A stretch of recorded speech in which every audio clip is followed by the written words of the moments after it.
Try to imagine a modern person having to go through a period without sanitary pads.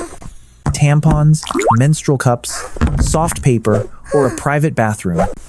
Instead, she has only a few things taken from nature: a handful of dry moss, a few pieces of softened bark, some grass, or a thin piece of animal hide. At first, it may sound usable in an emergency, but if you think about it for a few more seconds, things start to become much more uncomfortable. Is moss really clean? No. Would bark rub against the skin? Would animal hide be too stuffy? No. If blood seeps out, what would she wash with? And if the weather is cold, how could she dry it? If she had to walk all day, who would wait? This is not a survival challenge made for fun.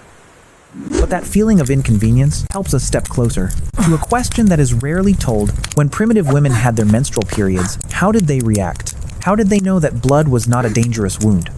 And every time the cycle returned, how did they deal with it and still keep living? But before thinking about moss or animal hide, we have to return to the very first moment.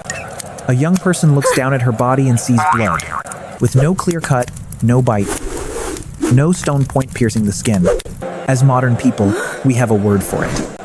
But in a primitive group, that moment could have been much more frightening. Primitive people were not unfamiliar with blood. They saw blood when hunting animals, during childbirth, when someone was injured, when an animal lay still on the ground. Blood was often connected with pain and danger, or with a very clear event.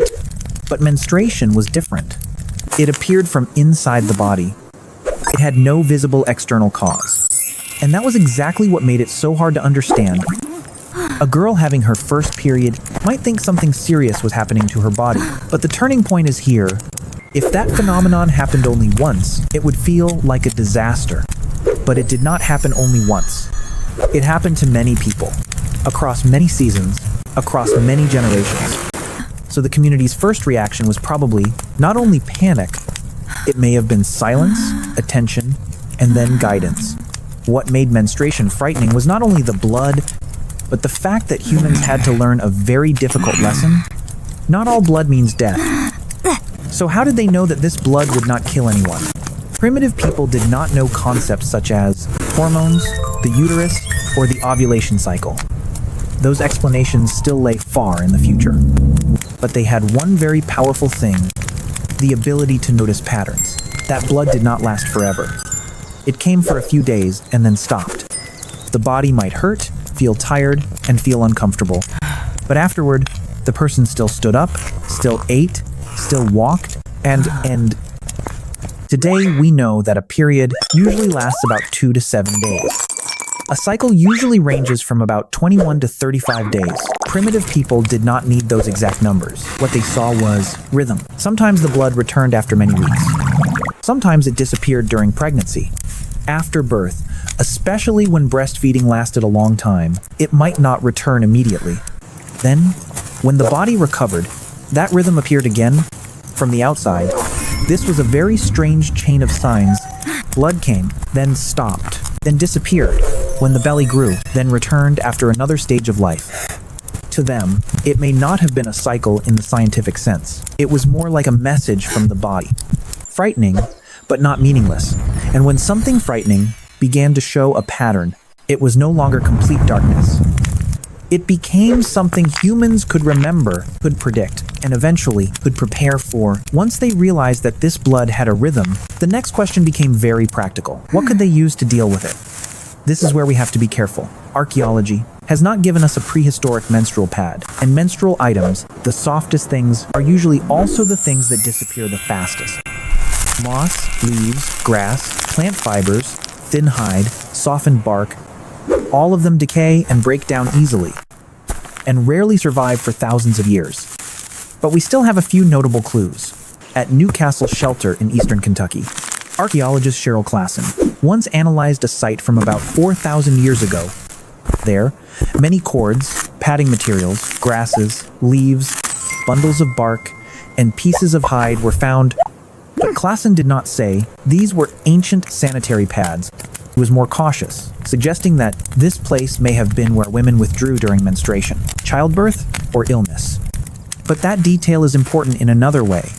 It shows that in some ancient communities, soft materials were not a minor matter. They could be used for padding, wrapping, carrying, or creating a private space for the body. Moss is also a thought-provoking example. During World War I, sphagnum moss was once used as wound dressing because it absorbed fluid very strongly. But that only proves moss can absorb. It does not prove that every prehistoric group used moss. So the correct answer is not that they used one specific thing. Perhaps they used the softest, cleanest, driest material their environment allowed, then changed it, washed it, dried it, discarded it, or carried it with them. And right then the problem widened, because dealing with a period was not only about finding an absorbent material, it was a problem of water, weather, privacy, and time. But handling the blood was only half the story. The other half was that the body still had to live through those days. Some people only feel slight discomfort during a period. Some have abdominal pain, back pain, fatigue, sleeplessness, or heavier bleeding than usual.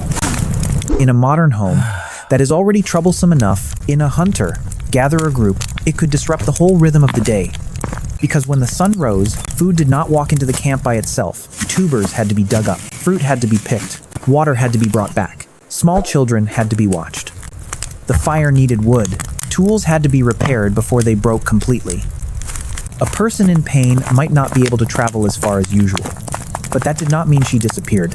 From the life of the group, she could stay closer to the shelter, strip plant fibers, sew bags, watch children, prepare food. Those tasks drew less attention than a long trip, but they still kept the group functioning. Modern data on the Hadza people in Tanzania makes this worth thinking about. In a 2017 study, 60% of the women interviewed said they did not do their normal work during menstruation. But menstruation could change the rhythm of labor, and this is the truly dangerous point. If the group was well fed, one person doing less for a few days might not matter. But if food was scarce, the weather was cold, or the whole group had to move, that fatigue was no longer a private matter. It became a problem for the whole community. When menstruation began to affect the rhythm of life, the community was forced to respond. And that response was not necessarily only one color. In some places, it may have been care. Someone was allowed to stay closer to the fire, was given different work, was reminded how to stay clean, how to rest, and how to avoid exhausting the body further, but it could also be avoidance. Blood has always been something that easily creates, meaning it is tied to wounds, childbirth, death, and life. So menstruation was very easily pulled into belief. A cross-cultural study by Rita E. Montgomery in 1974 showed that menstrual taboos appeared in many societies, but their meanings were not the same. In some places, menstruation was seen as something to avoid. In others, separation created a period of rest. A famous example is the Dogon people of Mali. In field research from 1986 to 1988, Beverly Strassman recorded that Dogon women slept in a menstrual hut during those days. A later hormone study showed that they entered the hut during about 86% of the monitored menstrual cycles, but we must be very careful. The Dogon are not copies of prehistoric people. What this example shows is only that menstruation can become a social signal. It no longer remains only inside one person's body. It steps outward and becomes rules, boundaries, protection, or control. And sometimes the same circle of fire can carry two meanings.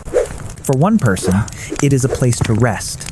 For another, it is a place where she must stand outside shared life. At this point, the answer, they used leaves, begins to feel far too small.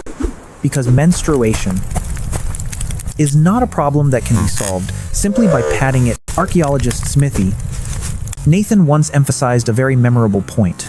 Archaeology almost never directly preserves ancient menstrual items. Soft, damp, organic things usually vanish before becoming evidence. In other words, the most important part may have rotted away with time, but that very gap makes the story clearer. If a person needed to change absorbent material, she needed a private place. If she needed to wash, the group had to be near water. If she needed to dry things, they needed sun, fire, or time. If it rained, everything became harder. If the group was moving, everything became even harder. And if her body was tired, She needed something no leaf could replace. The adjustment of the whole group. Someone else might travel farther. Someone else might watch the children. Someone else might keep the fire burning longer. And so, menstruation was not handled by a single invention. It was handled by a small system of materials: water, fire, time, memory, and community. But that system was not guaranteed. With too little water, materials became harder to use. With damp weather, things became harder to dry. If the group was too hungry, patience also wore thin, and that is what makes the story more tense. A normal bodily function could become a risk, not because it was strange, but because everything around it was so fragile. Primitive people did not only learn how to absorb blood, they learned how to let one body slow down for a few days, without the whole group losing its rhythm. And this is the real climax of the story. Primitive people may not have understood the body through science, but they were not completely swallowed by darkness either. They had no medical books, no calendar, no precise name for the cycle. But they had seasons that had passed before, a first time of fear, and a next time, with less fear. They had signs that repeated, they had methods that were remembered from something hard to understand. They created experience. From experience, they created preparation. And from preparation, they turned a phenomenon that could not be fully controlled into something they could live with. The climax does not lie in a piece of moss, a sheet of hide, or a taboo rule. It lies in the moment humans did something deeply human. Not fully understanding, but still observing. Not fully controlling, but still finding a way. Not erasing the inconvenience, but learning how to pass through it. So how did primitive people deal with the menstrual cycle? Not with one single trick. They may have used the soft materials around them. They looked for water, looked for privacy, adjusted work within the group, and most importantly, they learned from the times the cycle returned. But the deeper answer lies here. Menstruation lets us look at history from a very different angle. Not from spear tips, not from the Great Hunt, not from a painting on a cave wall, but from the days when the body did not fully obey. Not everyone was cared for in the same way. Not every community responded gently. In some places there was help. In some places there was avoidance. In some places there were rules. But wherever it happened, humans still had to face the same truth. Survival was not only fighting wild beasts. Cold, hunger, or survival was also learning how to read the small signals of the body, learning when to stop, preparing a little better, and letting the whole group change just enough. When one person could not walk as quickly as usual. Sometimes, human history does not begin with noisy things. It begins with something quieter. A body changing rhythm, a community noticing it, that data and another day still continuing. We should not say prehistoric people were exactly the same as this.